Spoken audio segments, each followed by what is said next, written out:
Friends, welcome back. Nice to see everybody. Friends, at this time, I'm going to recognize Professor Cyril O'Regan. He's the Catherine F. Whisking Professor of Systematic Theology in our department, and he is going to preside over our 3 sessions this afternoon. So, Cyril O'Regan.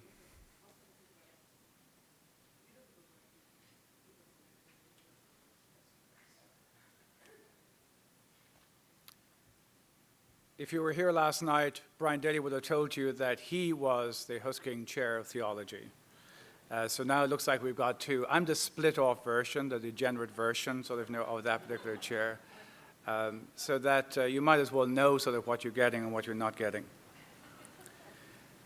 It is a real pleasure to welcome Peter Fritz back to Notre Dame, where he finished his dissertation in record time. I think it was 2010, but since Peter left me traumatized, sort of I can't quite get the date right. Peter was a trauma in the most positive sense possible. I had just finished reading Peter's detailed prospectus when he was asking for a mid-course review. I just got through the mid-course review and Peter was setting a date for his defense, at which point enough was enough. I was English for a moment, a very short moment. Yes, the dissertation is wonderfully original, superbly intelligent, and beautifully written. But to go so fast is simply bad form. So I translated English-style haughtiness into an Irish idiom: for God's sake, slow down. He did just a little bit and made his committee and his director feel somewhat worthwhile, and he left the psyche of his fellow students more or less intact. As one would expect, Peter is thriving. He is currently an assistant professor in systematic theology at Holy Cross, Worcester, Massachusetts, and he has the honorific appendage of Edward Bennett Williams Fellow. And I thought for a horrible moment that I heard William Bennett, in which case I would not be doing this introduction. Peter teaches service courses in modern Catholic thought, but also gets to teach on topics such as contemporary systematics, and theological aesthetics, which are nearer his research interests. And among other things, Peter is an extraordinarily good painter. Peter's first book, The Catholic Sublime, Rahner, Heidegger, and Ethos, which represents a thorough rewriting of his dissertation, will appear shortly from CUA Press. A few years out, Peter has published almost a dozen articles shared equally between pieces on Rahner, particularly in light of philosophical sources, and on the intersection of theology and postmodern philosophy. If I were a dean, I would speak of the good placements: modern theology, theological studies, Heathrow Journal, but then I'm no dean, nor am I dean material. At the time of dissertation, Mariology, especially in Rahner and its use in postmodern discourse, was coming to the fore. Peter recently published an article on the French postmodern thinker Jean-Luc Nancy and his tropic use of Mary. Today he will not be quite so risque, but will speak to Karl Rahner's reflections on Mary, which were hardly incidental to Rahner's overall oeuvre, and of course continue to be worth our attention as we try to feel our way forward towards articulating Mary as a fundamental element of Catholic theological identity. Peter will speak on Karl Rahner's Marian minimalism, very important. I give you Peter Fritz.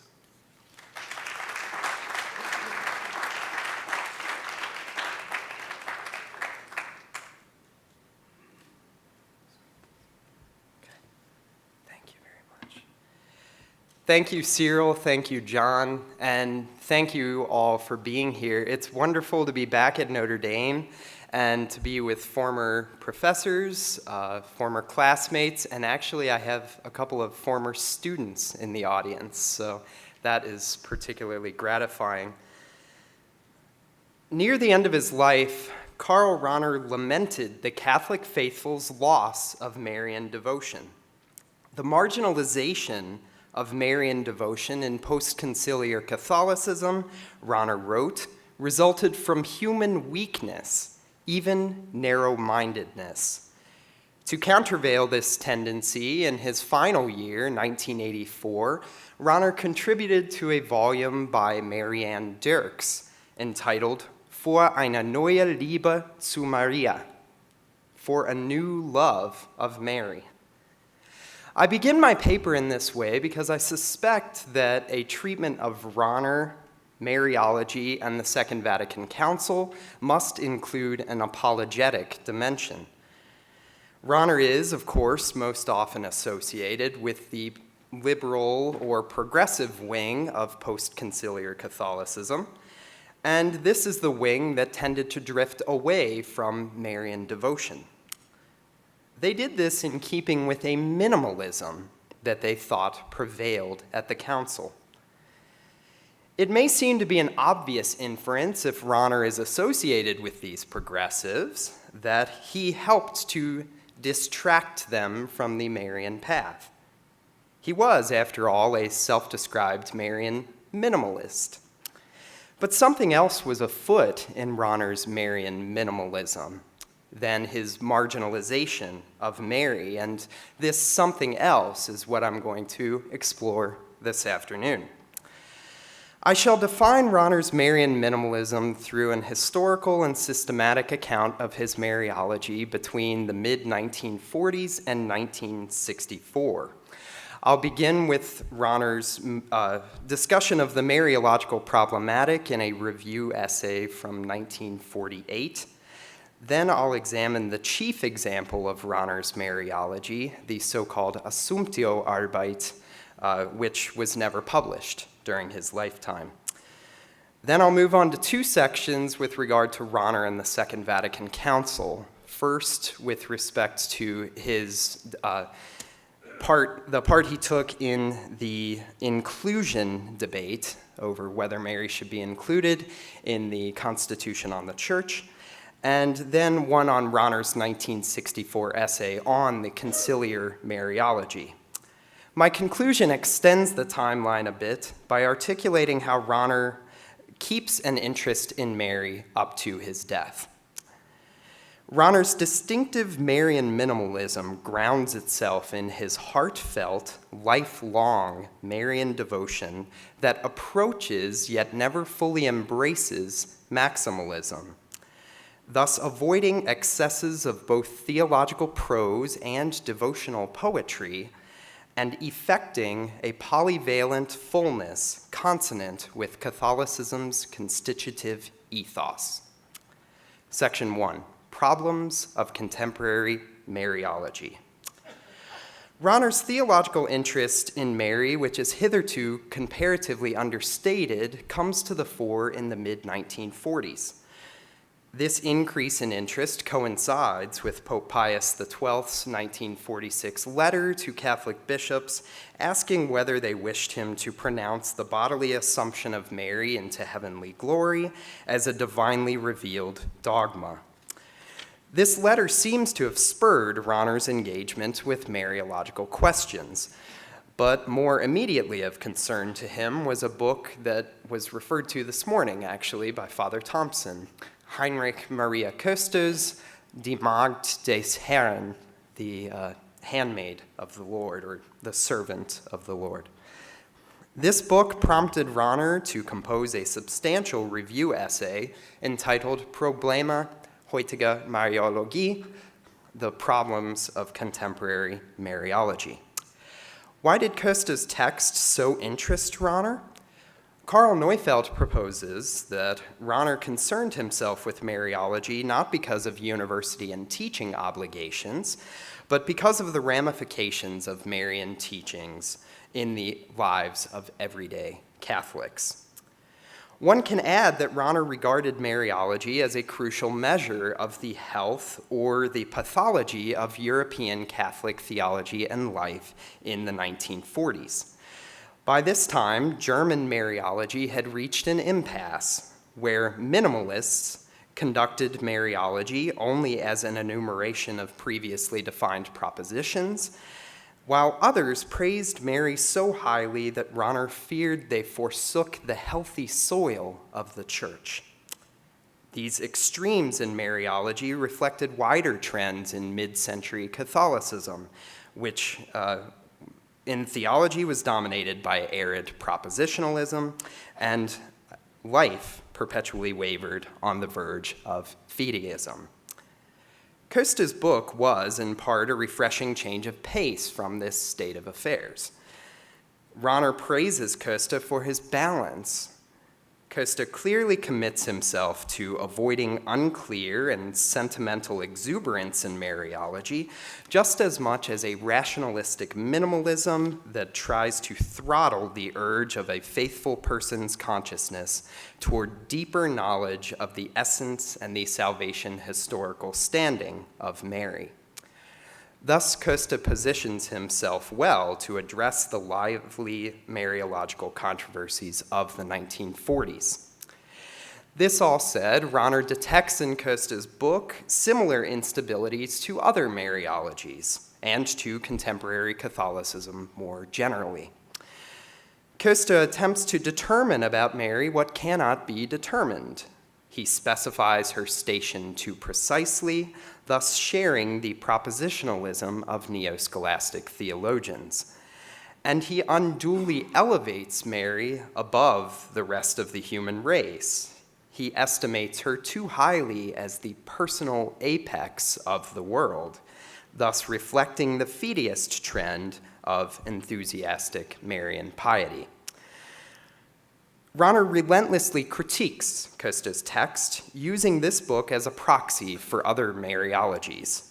The shortfalls of Costa's book, which to Rahner's mind ranks among the best of 1940s-era Mariologies, indicate the failures of the rest of this theological trajectory. Rahner's critique is not merely negative, though. He starts laying the ground for a way forward. Rahner's central target is Costa's attempt at a higher synthesis of contemporary negative and positive answers to the question of whether Mary participates in objective redemption. While a negative view of Mary contends that she cannot grant redemption since she stands firmly on the human, not the divine side, the positive view holds that Mary may participate in objective redemption by receiving Christ's salvation on behalf of all humanity. Kester fuses these ideas, maintaining that Christ and Mary partake in a polarity that structures the act of salvation. God's active saving work in Christ meets its counterpoint in humanity's passive acceptance of salvation in Mary. Did we have a change in audio right there? Is that just me? Okay. Can y'all still hear me? Okay, all right, just making sure. Rahner deems this higher synthesis inadmissible on two main counts.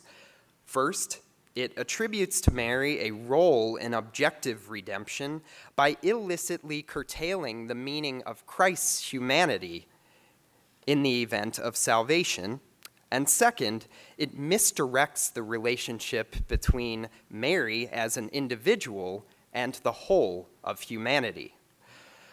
Rahner's Chalcedonian Christological commitments make him nervous with respect to Kester's diminishment of Christ's human nature so that Mary can play the human role in redemption. Similarly, Rahner worries that Kester faults Mary's humanity. If Costa's account should hold, Mary's privileges would appear unattainable for her fellow humans, thus disengaging her from others. Were Costa to relinquish his requirement that Mary be the supra-individual epitome of humanity, then the meaning of her role in salvation history would become much clearer. Thus, Costa would better carry forward his project of situating Mary historically. In short course, Rahner sets out to improve upon Costa's project. Section 2, the Assumptio Arbeit. Despite its troubles, Costa's text proves generative for Rahner's own Mariology in the Assumptio Arbeit, a monograph on Mary's Assumption that he began writing in the mid-1940s. Rahner seeks a better way of situating Mary within salvation history, of relating Mary to her Son, the Redeemer, of speaking about her privileges, and conversely, of ensuring that Mary's connection to her fellow human beings remains clear and unbroken. Along the way, Rahner adopts the strategy he appreciates in Köster, avoiding both rationalistic minimalism and enthusiastic fideism. Though he believes that he succeeds in evading pathological minimalism, a Jesuit censor will disagree. The charge of minimalism will damn the publication of the Assumptio Arbeit. I shall focus on the center of this text. It's a very long one, so I'll spare you that. We're going to focus on the 4th chapter, Die Glaubenslehre von der Eschatologie der seligsten Jungfrau, the doctrine of the faith, of the eschatology of the Blessed Virgin. There, Rahner formulates a Grundprinzip, or basic principle for Mariology. We've been talking about this fundamental principle already. Rahner says, Mary is redeemed in the most perfect way. That's his basic principle. Rahner reaches this succinct expression of his focus after 250 pages of rather maximal reflection on Mariological sources from the patristic, medieval, modern, and contemporary eras, including magisterial teachings up through Pius XII. He treks through these historical thickets to guide his reader in properly asking questions about Mary's Assumption. Rahner's concern in centering his text on the principle of Mary as die vollkommenste Erlöste, the most perfectly redeemed one, lies in encountering what he takes to be a centrifugal as opposed to centripetal force operating in mid-century Mariology.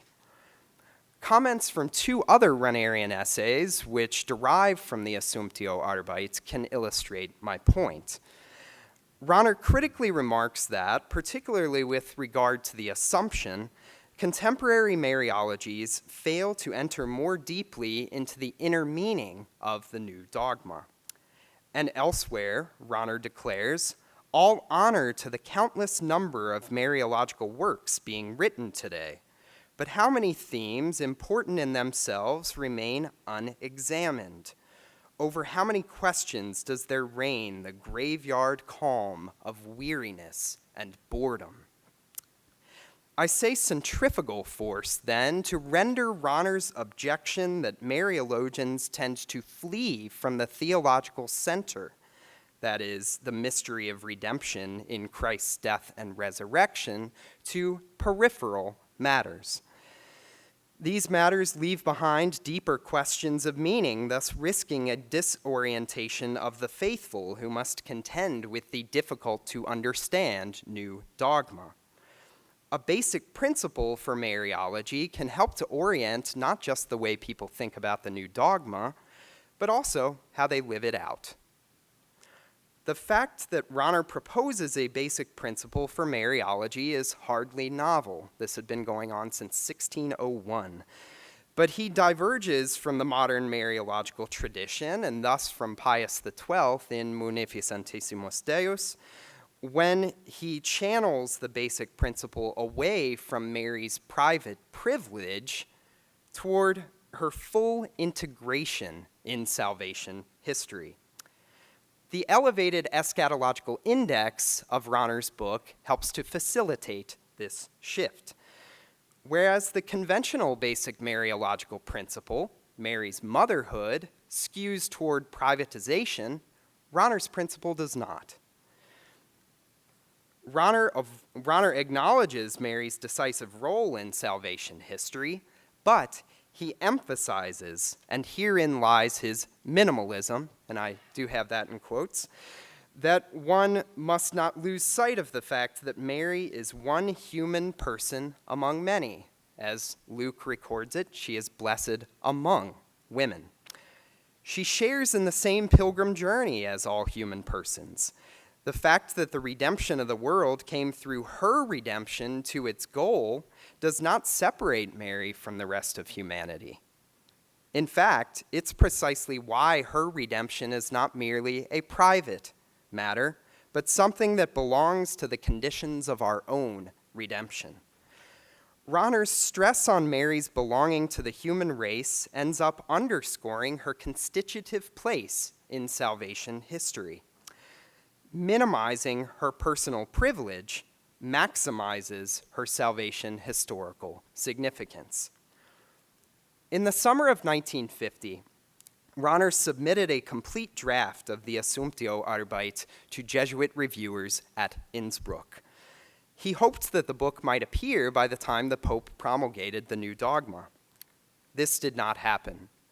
2 censors approved the book, but provincial leadership looked for a third opinion.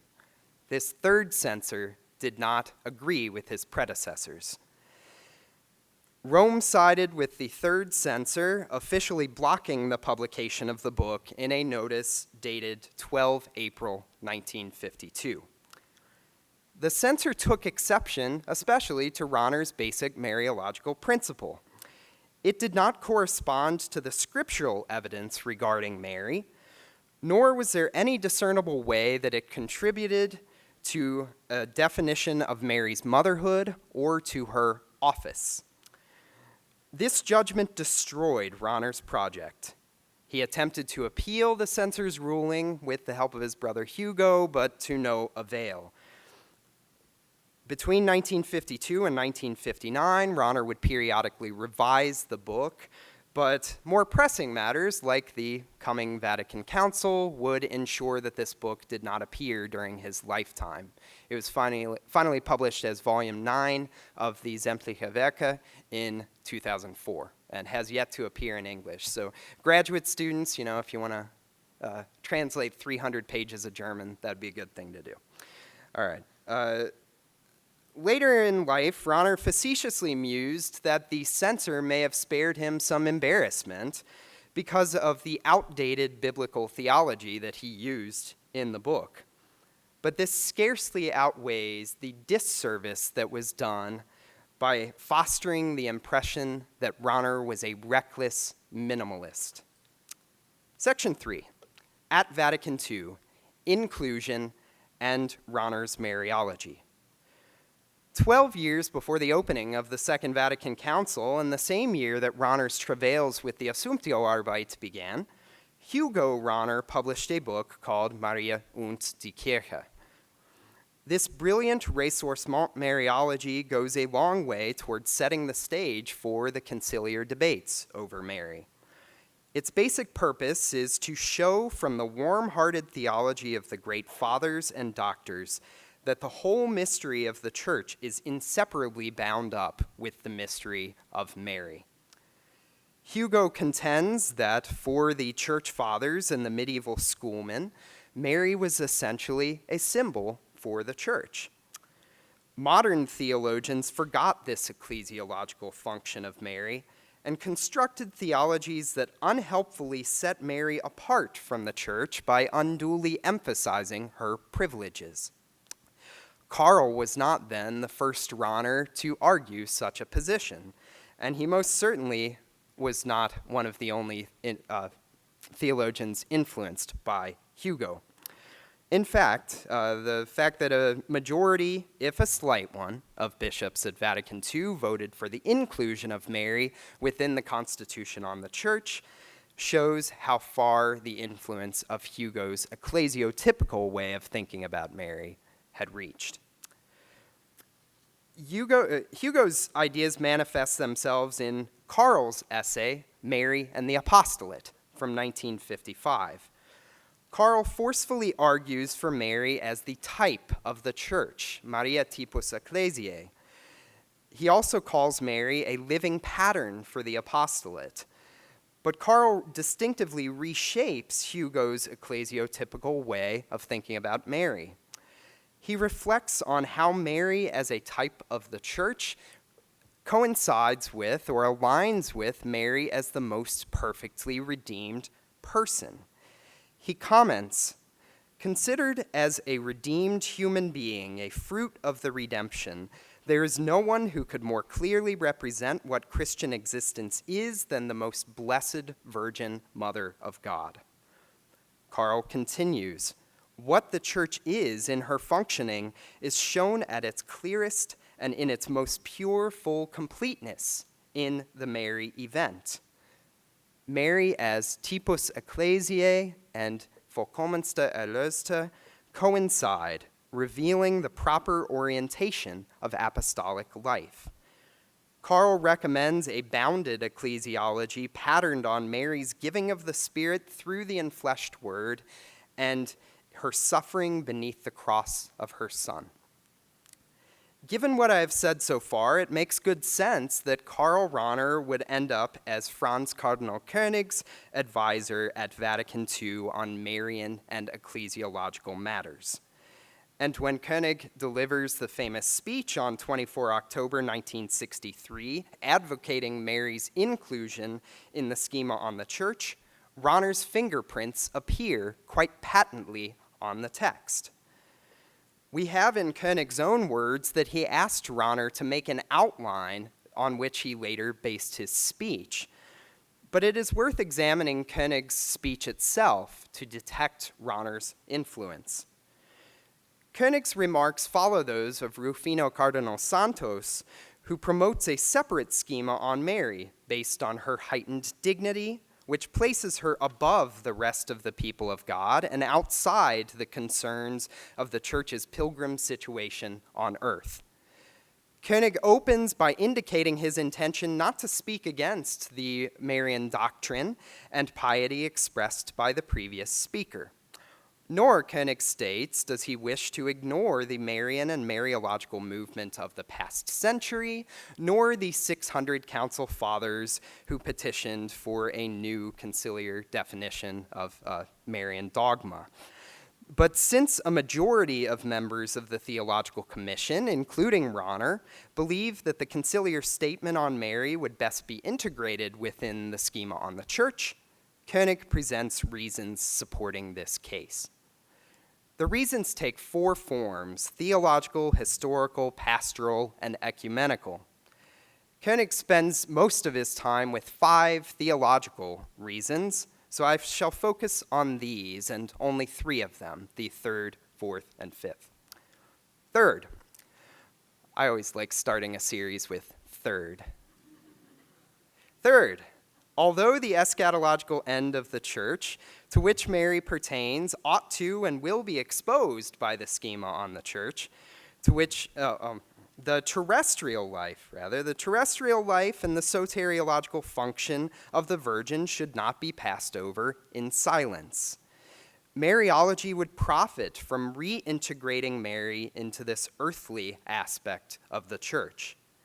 Reintegration, Koenig says, shows Mary's genuine significance and proportion so that the value of the doctrine about the Blessed Virgin in relation to Christ as the unique mediator and to the church would be better and more clearly perceived.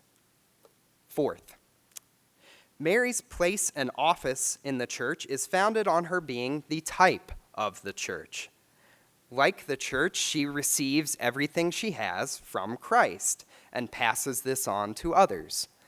Like the church, she is both the fruit and the medium of redemption.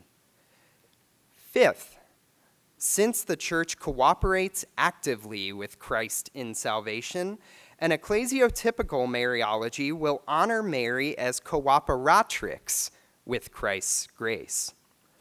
In Koenig's speech, yes, the king's speech, in Koenig's speech, okay, 3 German speakers here. In Koenig's speech, we discover the same approach to Mariology that we have found in Rahner.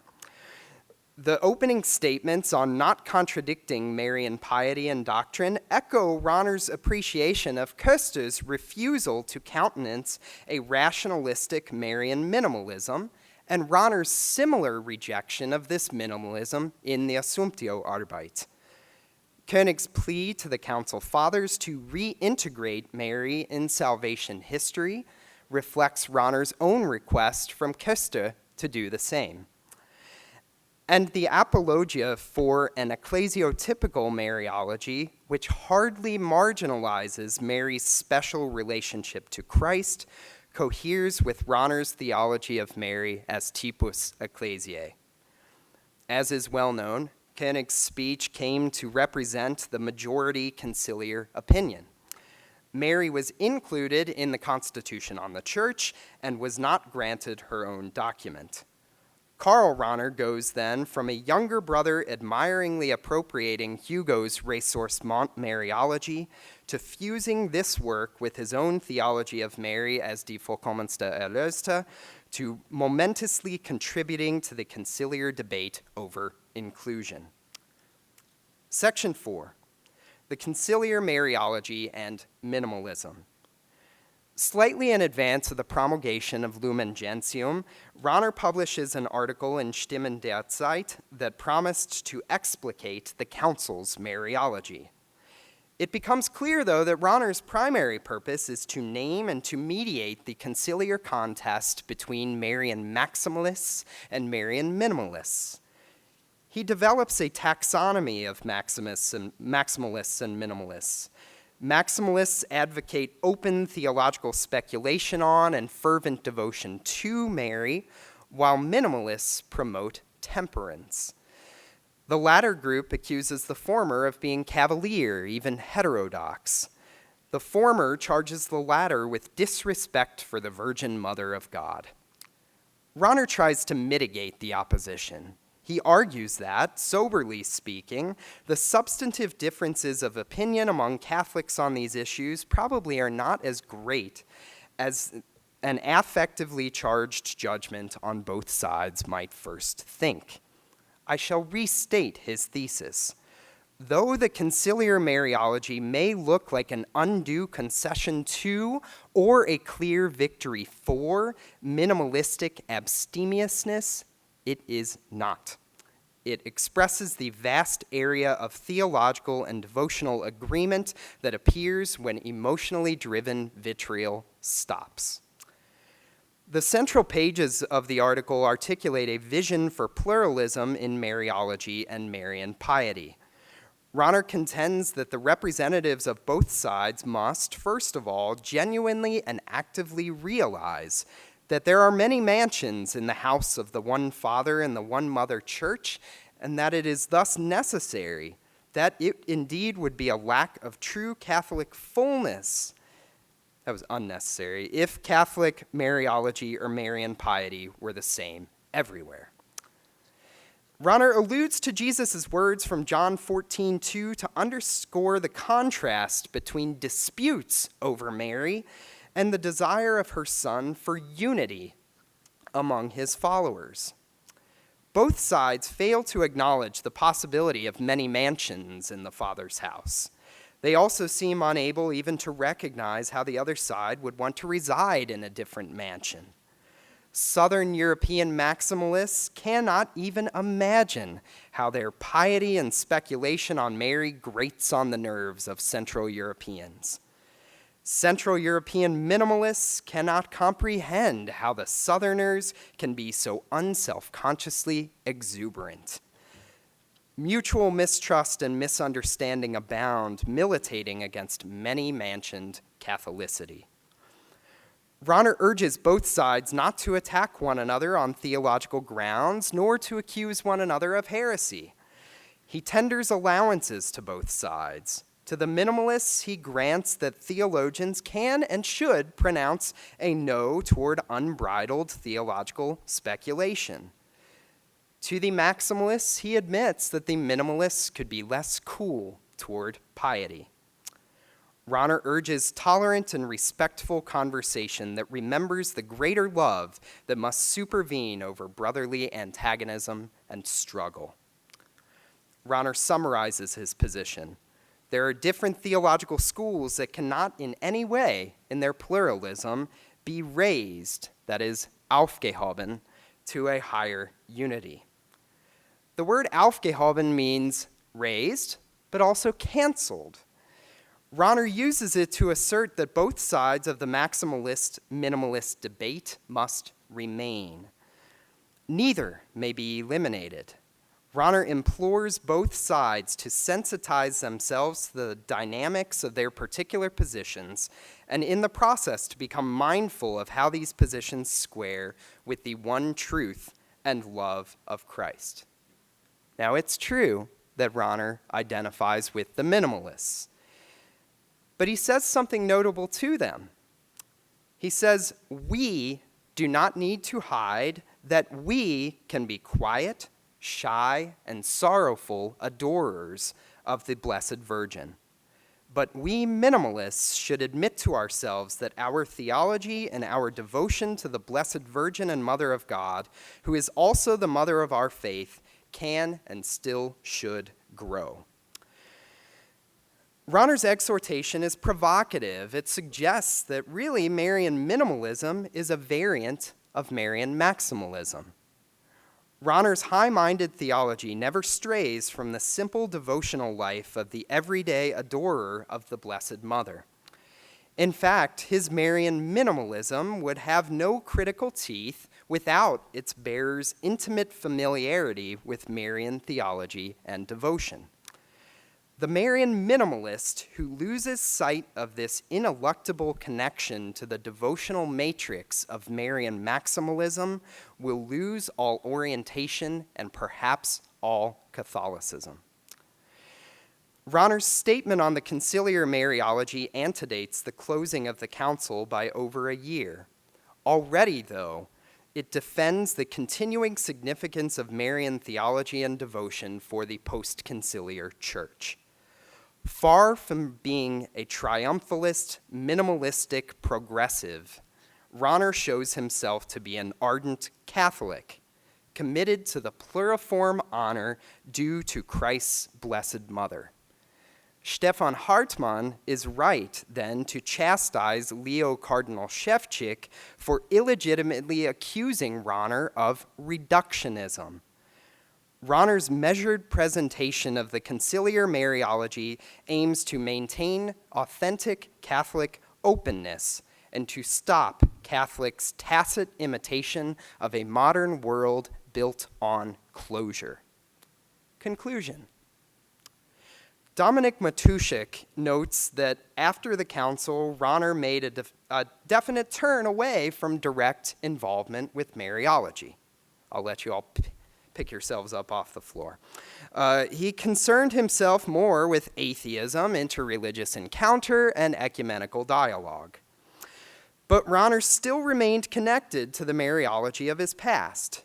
In multiple contexts, he scolded Catholics for taking greater interest in Zen Buddhism and yoga than in the Rosary. He delivered a lecture in Münster in 1968 on the virgin birth that he would return to again and again over the next decade and a half, most notably in his final theological colloquia at Innsbruck in the early 1980s.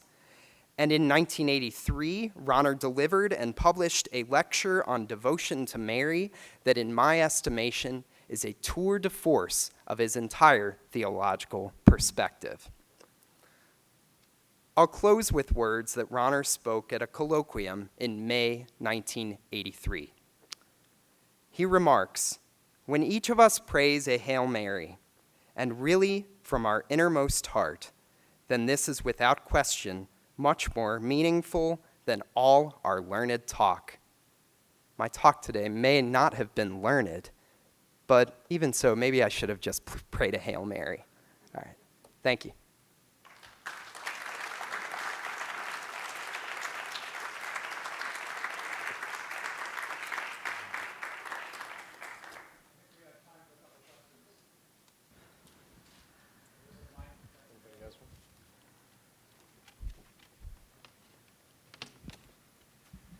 Doctor, you referred to 20 years after the council, in about 1984, before he died, Rahner was trying to oppose the minimalism and promote devotion to Mary.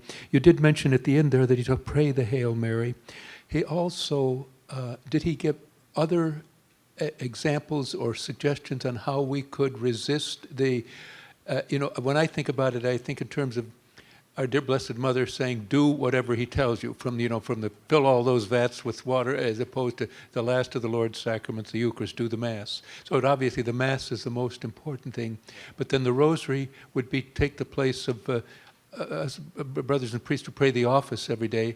The Rosary was the office for ordinary people, or just today the feast of the Holy Mary. My question is, what, if anything else, did he suggest that we could correct the 20 years after the council where the devotion to Mary was in a type of relapse? Did he make other suggestions in his letter on how to, what if anything, we do pastorally or prayerfully? Yeah, I mean, I think Rahner, he definitely saw the writing on the wall with the way that European culture in particular had gone. I mean, the 1983 lecture on devotion to Mary that I referred to near the end, I kind of alluded to it at the beginning as well. In that lecture, it's a narrative of mourning, that's for sure. I mean, he mourns that Catholics are no longer as connected to the May devotions, for instance, or to particular local devotions to Mary. He, in a way, recommends that people return to those more local practices, in addition to the cosmopolitanism that is the Rosary at this point. That's for sure. And the fact that that lecture is called Courage for Devotion to Mary, what he was suggesting is that however you can be devoted to Mary, it will take courage in this culture, the way that it has gone. So that's a bit diffuse how I'm saying it, but he makes some concrete suggestions in that lecture, and that's in Theological Investigations 23. So, yes, please. In that article, does he have any analysis of what happened and why, and particularly in the context? That is kind of the question. Right? And in relationship, when I reflect on it, I put in the context of the general collapse. Excuse me for generalizing a little bit too much, but something of the collapse of devotion in general. And sure, yeah, and there is that, and other things that he's working on later in his life are about devotion to the saints more generally, and he certainly laments that that is passing as well. Rahner tried to avoid, so far as I can tell, any facile drawing of the historical lines or trying to diagnose the problem. I think he was more just baffled by the collapse that had happened, and he was even more disappointed that that collapse was pegged on him or his influence, whether it's him or his students.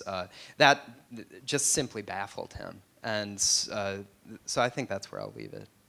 That's enough.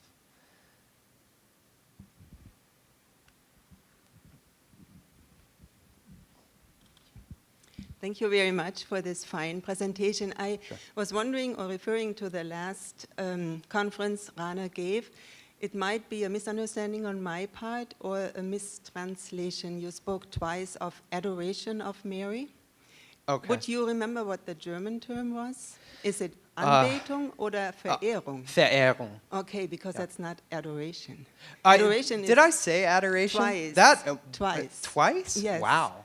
So I should check my text. That may have been I just don't know a slip whose of me. translation that is, but Yeah. it's a major. Yeah, this is someone who studied the thank you. iconoclast controversy. So Thank you. I should know better. So duly noted. Thank you. I'll check my text.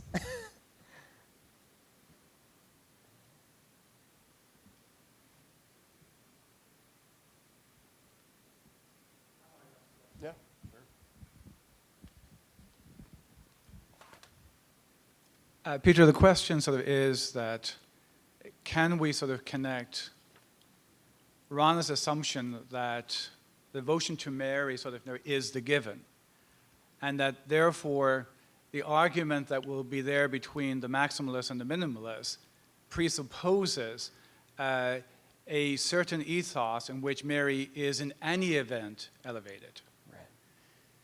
So the question would be sort of a kind of imaginative extrapolation.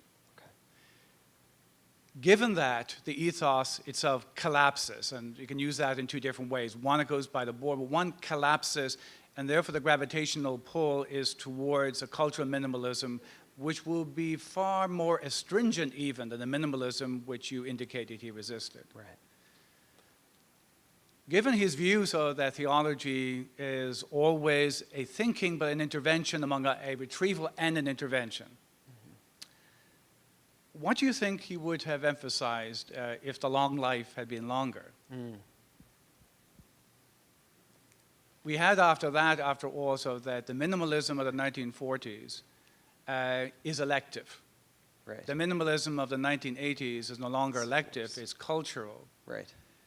So the devotion seems to be the prescription that all things, but it will be good that we have it and it holds, or the mourning that we no longer have it, Right. seems to open up a gap as to how a theology then will be heard, and what kind of emendations might be in order so that your correct balance, at least on your view, would be heard. What would that look like? Given sort of the subsequent sort of Mariology, in which we sort of have a minimalism which goes way beyond that Mary sort of is sort of the quintessence sort of the redeemed person. Sure. Well, I mean, this is one thing that I've been thinking about, as you know, and now I'll tell everyone else. The Catholic ethos is precisely what I've been thinking about over the past few years, and at this point, I'm in a bit of a conundrum with it. I mean, to the point where a minimalist perspective such as I've presented in Rahner, I mean, it may end up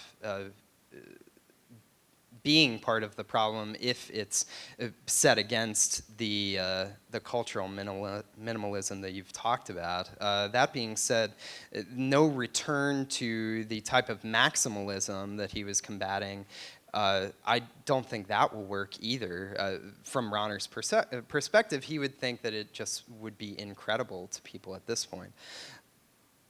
I want to advert to Friedrich Schelling, who I've been reading a lot lately. I mean, Schelling plays with these same ideas in the 19th century. I mean, he sees that there has been a collapse of mythos after the exuberance in the Romantic movement, and that as transcendental idealism had developed through Fichte and then through himself and then through Hegel, mythos came more and more into question, to the point that, well, Schelling wouldn't have read this because it was later, but then you have Freud talking about the future of an illusion, and of course there is none.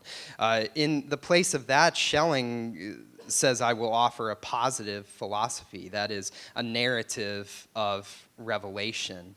And he, as far as I know, doesn't talk that much about Mary, but he certainly talks about the Trinity, and the way he thinks that you have to reinfuse the mythos or the revelation is by precisely narrating it. So maybe if we can, and maybe that's what we're doing here, we're trying to re-narrate what Mary means, and maybe I'll just stop there.